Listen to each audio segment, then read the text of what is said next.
Topping today's news, a 17-year-old armed robbery suspect shot to death by an off-duty police officer. The prison trying to achieve international standards and eliminate slot buckets. Bahamas maintains a high grade in the U.S. 2023 Trafficking in Persons report, and the official opposition critical of Clint Watson as the new general manager at ZNS.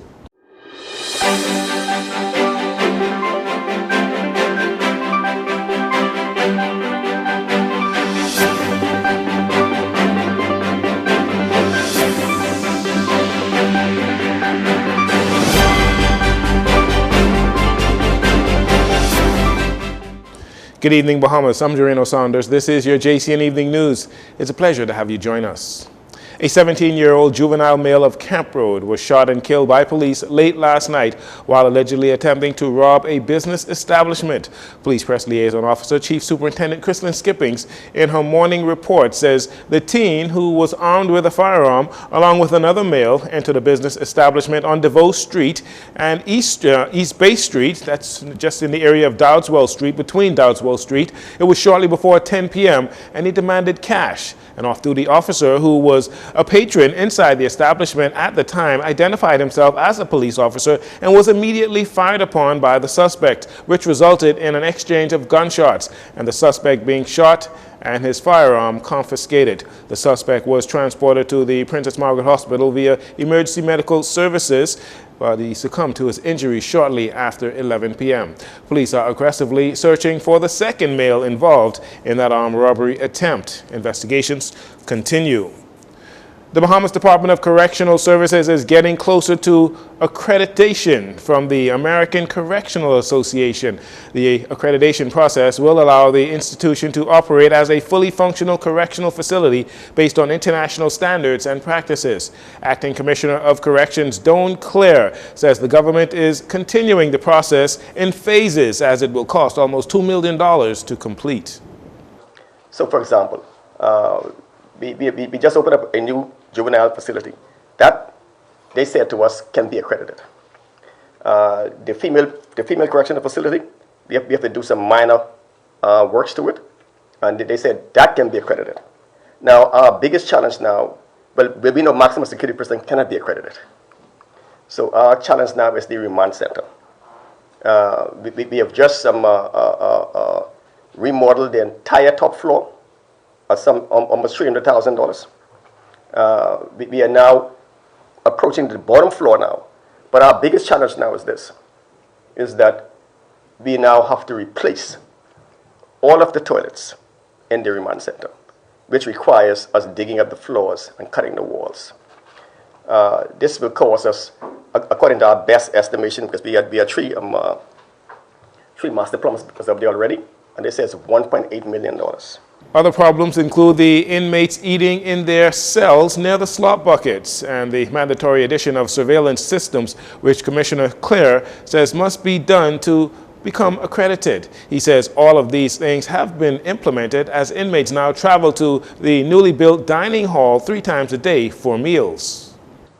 They have asked us to put in surveillance systems, proper lighting. They have asked us to implement the non-smoking policy, which we are about to do now.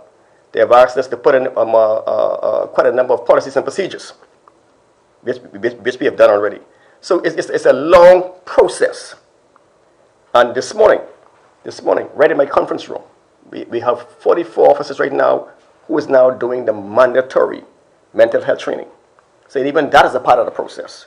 They are now because they are about to be certified next week after they take the examination.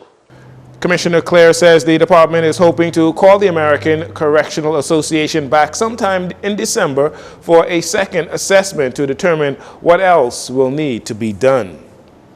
On the heels of 4 people being charged in the magistrate's court for the failed human smuggling attempt in July of last year, the United States Secretary of State Antony Blinken released the 2023 Trafficking in Persons report, or TIPS report. The Bahamas has maintained its Tier 1 status. However, the U.S. has made some recommendations. JCN's Lucy Bastian has more in this next report. Even though some recommendations have been made for the Bahamas government to push for more convictions when it comes to human trafficking, The Bahamas fully meets the minimum standards for the elimination of trafficking in persons, maintaining its Tier 1 status. The United States 2023 Trafficking in Persons Report, or TIP report, which is a requirement of the United States Trafficking Victims Protection Act, assesses governments' efforts around the world to combat human trafficking. The report indicates that the government continued to demonstrate serious and sustained efforts during the reporting period, considering the impact of the COVID-19 pandemic, if any, on its anti-trafficking capacities. Efforts include convicting and sentencing a trafficker to imprisonment and making efforts to provide restitution to a repatriated foreign victim. The government also adopted legislation to allow victims to testify remotely, including from overseas, provided continued support for foreign victims repatriated abroad, and cooperated with neighboring country to repatriate 3 victims. The report also notes that the government trained high-level officials, including 5 new members of the Trafficking in Person Task Force and new labor inspectors. It carried out more awareness raising and created new hotlines to report trafficking cases. Now, while the report notes that although the government meets the minimum standards, it did not initiate any prosecutions, continued to identify few victims, and did not provide investigative data. Now, one main recommendation from the U.S. for the Bahamas is to push for more convictions. Under the profile prioritized recommendations, the report suggests increased efforts to investigate, prosecute, and convict traffickers, including officials complicit in sex or labor trafficking, and seek adequate penalties for convicted traffickers, which should involve significant prison terms, reduce delays in court proceedings, include Haitian, Creole, and Spanish-speaking services on the trafficking hotline, improve regular investigative data collection and record keeping, establish a robust monitoring and evaluation framework for anti-trafficking policies and efforts, and consult survivors on policies, and ensure that the Ministry of Immigration digitally shares all official communications and documentation with employer and employee.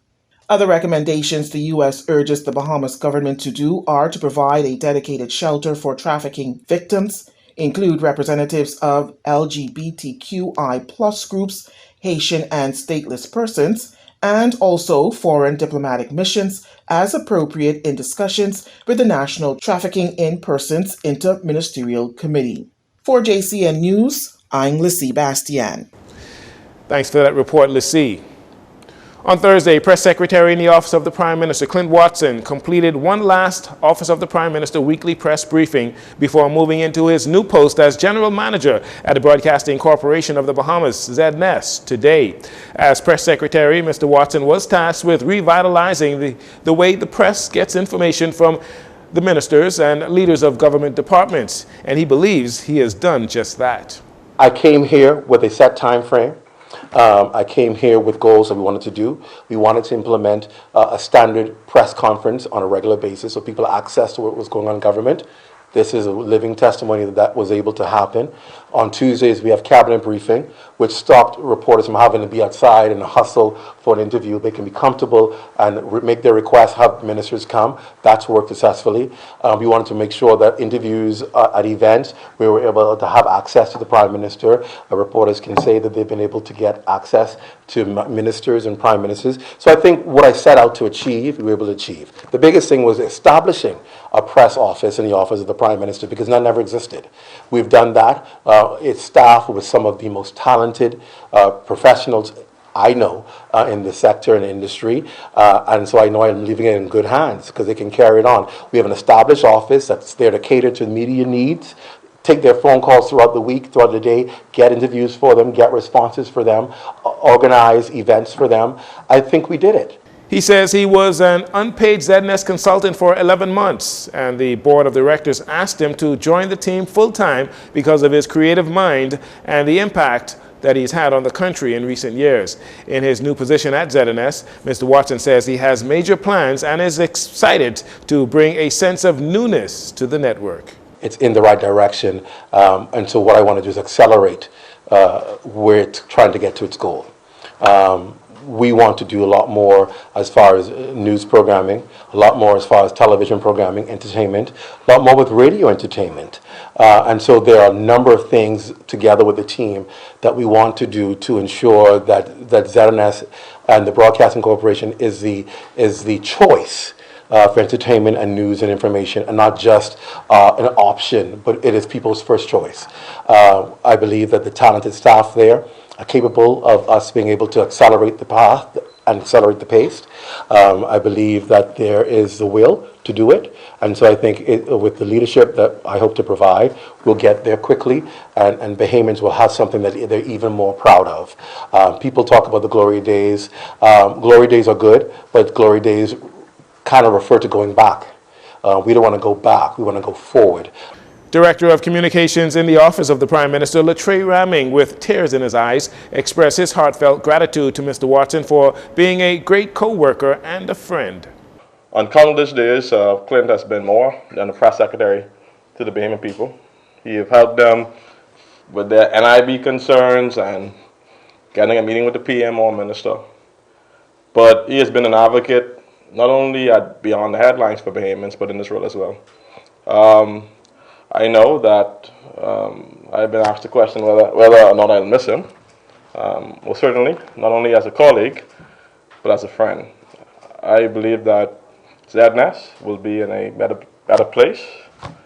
Without a doubt, I think that he'll leave behind a very confident team. So, Clint, with that being said, we are being happy. Don't you do this?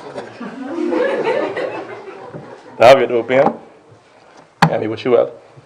As for who the next press secretary will be, Mr. Watson says he will not say who that will be, only that the person is a complete opposite of his personality. An announcement will be made when the new press secretary is officially appointed. And finally, in this segment, it was confirmed this week by Minister of State in the Office of the Prime Minister, Miles Zaroda, that Press Secretary Clint Watson will be the new General Manager at the Broadcasting Corporation, or ZNS. The announcement followed weeks of speculation, with the move set to take place beginning today, June 16th. Meantime, while confirming the move by Mr. Watson, Minister Zaroda also responding to critics who say ZNS, and by extension the Broadcasting Corporation, is being impartial in their hiring process in regards to Mr. Watson. Minister Zaroda said Watson should not be disqualified for the general manager's position at ZNS simply because he has worked in other government agencies. Mr. Watson replaces the outgoing general manager, Andrew Burrows. We'll take a break here. We'll be right back after these commercials.